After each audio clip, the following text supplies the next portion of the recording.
قربان جائیں۔ نوجوانوں ذرا غور کرنا، میرے نبی کریم صلی اللہ تعالی علیہ وسلم کے بارے میں حضرت عائشہ صدیقہ فرماتی ہیں کہ عرب کی کواری لڑکیاں بڑی حیا والی ہوتی تھیں، لیکن اللہ کے پیارے رسول صلی اللہ علیہ وسلم عرب کی کواری لڑکیوں سے بھی بڑھ کر حیا والے تھے۔ یہ ہمارے بچے مذاق میں ہمیں کئی دفعہ کہتے ہیں شادی کرا دو، شوگل میں کہہ دیتے، ابا کو کہہ دیتے ہیں، ابا کو منہ پہ آگے کہہ دیتے ہیں، کہتے ہیں یہ بڑا بھائی مصیبت بن گیا، یہ ہٹے گا تمہاری باری آئے گی۔ آپ کچھ ایسی باتیں کر رہے ہیں، کچھ ایسے انداز آپ اختیار کر رہے ہیں جو وزادار لوگ کرتے نہیں۔ شرم و حیا سے وہ چیزیں ٹھل جاتی ہیں، جو باتیں ہمارے بچوں کی زبانوں پر بے باکی کے ساتھ آنے لگی ہیں۔ یہ جو ہمارے لڑکے بن سنور کے نکلتے ہیں، یہ جو میک اپ کا خرچہ لڑکیوں کے برابر لڑکوں کا ہوتا جا رہا ہے، یہ جو لڑکے بھی رات کو چہرے پر کریم لگا کر کے سوتے ہیں، یہ بتا سکتے ہیں کہ مقاصد کیا ہے؟ بتا سکتے ہیں؟ یعنی بچے بھی بغیر شیمپو کے بال نہیں دھوتے، مثلا کیا کرنا ہے آپ نے اس کا؟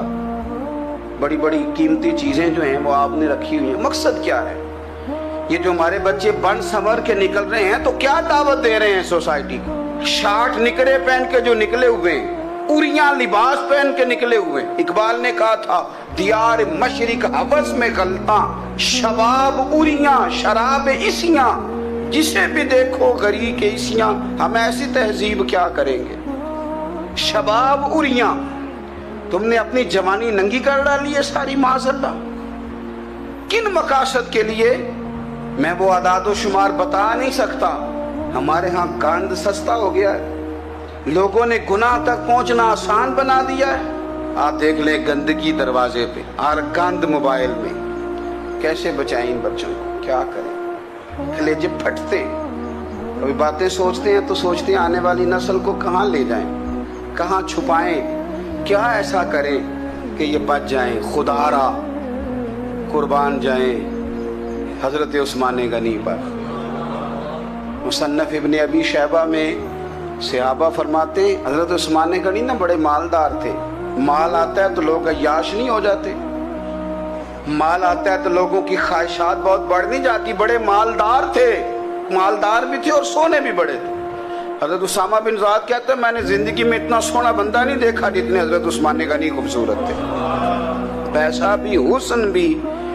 لیکن فرماتے ہیں کہ حضرت عثمان غنی سب سے بڑھ کر اپنی شرمگاہ کی حفاظت کرنے والے، اور سب سے بڑھ کر صلہ رحمی کرنے والے، رشتہ داروں سے اچھا سلوک کرنے والے، حیا والے، شرم والے، پاکیزگی والے۔ آپ کا ذہن ہے، آپ صبح اٹھتے ہی ذہن بنا لیں کہ میں نے آج اتنا سبق پڑھنا ہے، آج اتنی تفسیر دیکھنی ہے، اتنی عبادت کرنی ہے، فلانی نعت میں نے دیکھنی ہے، فلاں خیر کا کام کرنا ہے، فلاں آدمی کے ساتھ نیکی کرنی ہے۔ صبح ذہن بنا لیں، آپ کا ذہن وہی کام کرنے لگے گا۔ لیکن اگر صبح اٹھتے ہی ذہن میں گندگی ہے، رات کو سوتے ہی معاذ اللہ ذہن میں وسوسے ہیں، تو پھر سارا دن وہی چکی چلے گی، وہی انداز رہے گا۔ تھوڑا سا آپ کو اس کی نگرانی کرنی ہے، تھوڑا سا۔ فحاشی، عریانی یہ تیزی سے پھیل رہی ہے، تیزی سے گندگی لوگ کشید کر کے لاتے ہیں۔ اور حیا کا مطلب صرف اتنا ہی نہیں ہے آپ زنا اور بدکاری سے بچیں، آپ اپنی زبان کو بھی حیا والا بنائیں۔ کوئی کچا کمزور جملہ، گندی بات، گالی کبھی بھی زبان پہ نہ آئے، آپ کا انداز حیا والا ہو، بے باک ہو جانا، بے باک بولنا۔ میں باریکی سے اس بات کو سمجھتا ہوں، اور میں آپ کو بہت ساری بزرگوں کے ارشادات کا نچوڑ عرض کرنے لگا ہوں۔ آپ اپنا ذہن صاف کر لیں، آپ کے بہت سارے کام ویسے صحیح ہو جائیں گے، کیونکہ ہمارے دین کے اندر زیادہ اجر نیتوں اور ارادوں پہ ملتا ہے۔ آپ کے جو اندر کی پاکیزگی ہے وہ بہت سارا فضل لاتی ہے اللہ کا، اور اگر دل ہی نہ پاک ہو، ذہن ہی نہ پاک ہو، تو وہ خیر کی چیزیں کس طرح کر کے داخل ہوں گی؟ نوجوان میری بات پر توجہ کریں۔ فرمایا وہ لوگ جو اپنی شرمگاہ کی والذین ہم لفروجہم حافظون، وہ لوگ جو اپنی شرمگاہ کی حفاظت کرتے ہیں۔ حضور غوث پاک رضی اللہ تعالیٰ عنہ فرمایا کرتے تھے، دو چیزیں انسان اپنی سنبھال لینا، ایک پیٹ اور ایک شرمگاہ، تو فرماتے تھے ولایت اس کے بڑی قریب آ جاتی۔ ہم نہ ان لذات میں الجھ جاتے ہیں۔ سیانے سیانے بندے، روٹی کمر سیدھی کرنے کے لیے کھانی چاہیے، زبان کے ذائقے کے لیے نہیں کھانی چاہیے۔ یہ زبان کا ذائقہ لگ جائے یہ کہیں کا نہیں چھوڑتا انسان۔ اپنی شرمگاہ کی جو لوگ حفاظت کر لیتے ہیں، کوئی بڑے سے بڑا گناہ کرنے سے بھی بندہ کافر نہیں ہوتا، بندہ کفر کرنے سے کافر ہوتا ہے۔ گناہ بڑے سے بڑا کرنے والا بھی گناہ گار ہے، کافر نہیں۔ لیکن بعض گناہ ایسے ہیں جو جس وقت بندہ کر رہا ہوتا ہے اس وقت وہ مومن نہیں ہوتا۔ میرے نبی کریم صلی اللہ تعالیٰ علیہ وسلم نے فرمایا، جب کوئی شرابی شراب پیتا ہے اس وقت مومن نہیں ہوتا۔ جب کوئی چور چوری کرتا ہے تو اس وقت مومن نہیں ہوتا، اور جب کوئی زانی زنا کرتا ہے تو تب وہ مومن نہیں ہوتا۔ اتنی دیر کے لیے اس کے دل سے ایمان نکال لیا جاتا ہے۔ کفل کا ایک واقعہ ترمذی میں ملتا ہے۔ ایک شخص کفل نام کا تھا بنی اسرائیل میں، ایک عورت مجبور تھی، اس کے بچے بھوکے تھے، تو کفل نے اسے مائل کر لیا کہ تو میرے ساتھ گناہ کرے گی تو پھر میں تیرے بچوں کی روٹی تجھے دوں گا۔ تو وہ عورت پہلے تو بیچاری نہ مانی، لیکن بچوں کی بھوک دیکھ کے مجبور ہو گئی۔ جب کفل کے قریب گئی نا وہ عورت، اس نے دروازے سارے بند کر لیے۔ ترمذی شریف میں اس کا واقعہ موجود ہے۔ چاروں جانب سے بند ہو گیا سارا کچھ، لیکن جب وہ کفل کہتا ہے میں اس بی بی کے پاس جانے لگا تو عورت کا وجود کانپتا تھا۔ جس بندے کو گناہ کی طرف جاتے اس کی طبیعت میں ہیجان پیدا ہو تو مانا یہ ہے کہ ابھی ذہن پورا غلیظ نہیں ہوا، ابھی طبیعت پوری گندی نہیں ہوئی، ابھی ایمان کی بہت ساری قسمیں موجود ہیں، عورت کا وجود کامتا ہے۔ تو کفل کہتے ہیں کہ میں نے اسے کہا کہ سارے دروازے بند ہیں، ڈرتی کیوں ہے؟ تو کہنے لگی ڈرتی اس لیے ہوں کہ سارے دروازے بند نہیں ہوتے، ایک دروازہ کھلا ہے اور وہ دروازہ رب قدیر کا دروازہ ہے، اسے کیسے بند کیا جا سکتا ہے؟ تو کہتے ہیں جب اس نے یہ لفظ کہے تو مجھ پر بھی بات کا اثر ہوا، مجھ پر۔ تو میں نے کہا کہ اگر تو عورت ہو کے رب سے اتنا ڈرتی ہے تو مجھے تو اس نے مرد بنایا ہے، تو مرد تو ہوتا ہی وہ ہے جو اپنے آپ پر کنٹرول کر سکے۔ تو اب نہ معاملہ آگے جائے گا، اب یہاں بات رکے گی نہیں، جا میں تجھے آزاد کرتا ہوں۔ عورت گئی، اس نے توبہ کی کفل نے، اور رات رو کے کہنے لگا مالک آج میں نے توبہ کی ہے تو میرے اوپر مہربانی کرنا، میری توبہ ٹوٹنے نہ پائے۔ رات اس نے توبہ کی، رات ہی انتقال ہو گیا۔ لوگوں کو پتا تھا بڑا بے حیا ہے، بد کردار ہے، گناہ گار ہے، شاید لوگ اس کا چہرہ دیکھنے بھی نہ جاتے، پر مالک کریم ہے نا۔ حضور فرماتے ہیں سویرے اس کے دروازے پہ لکھ دیا اللہ نے، لوگوں رب نے کفل کے سارے گناہ معاف کر دیے ہیں، اس کے دروازے پہ لکھ دیا گیا۔ جب آپ اپنی حفاظت کرنا چاہتے ہیں تو اللہ پھر اسباب بھی پیدا کر دیتا ہے۔ اپنی شرمگاہ کی، اپنی نظر کی آپ خوب حفاظت کریں۔ اور میں آپ کو ایک بات عرض کروں، ایک بندے کے باحیا ہو جانے سے نا، ایک بندے کے ٹھیک ہو جانے سے اس کے دائیں بائیں بے شمار لوگ ٹھیک ہو جاتے ہیں۔ نہ چاہتے ہوئے بھی آپ کی نیکی کا اثر آپ کے دوستوں پہ پڑتا ہے، نہ چاہتے ہوئے۔ اور ایک بندے کے بگڑ جانے سے اس کے دائیں بائیں بہت سارے لوگ بگڑ جاتے ہیں، بہت سارے لوگ بگڑ جاتے ہیں۔ آپ اگر اپنے لب و لہجے پر یہ پابندی لگا سکیں اور اپنے آپ کو اگر آپ سنبھال سکیں تو پھر یاد رکھیے گا بڑی ساری چیزیں بہتر ہو جائیں گی۔ اپنی شرمگاہ کی حفاظت کرنے والے الا علی ازواجہم، مگر یہ کہ اپنی بیویوں پر، او ما ملکت ایمانہم، یا اپنی شرعی باندیوں پر۔ اس زمانے میں جو لونڈی خریدی جاتی تھی اس سے بھی وطی کرنا جائز تھا، اگرچہ اب لونڈیاں موجود نہیں ہیں تو یہ فعل بھی موجود نہیں، سوائے اپنی بیویوں پر یا شرعی باندیوں پر۔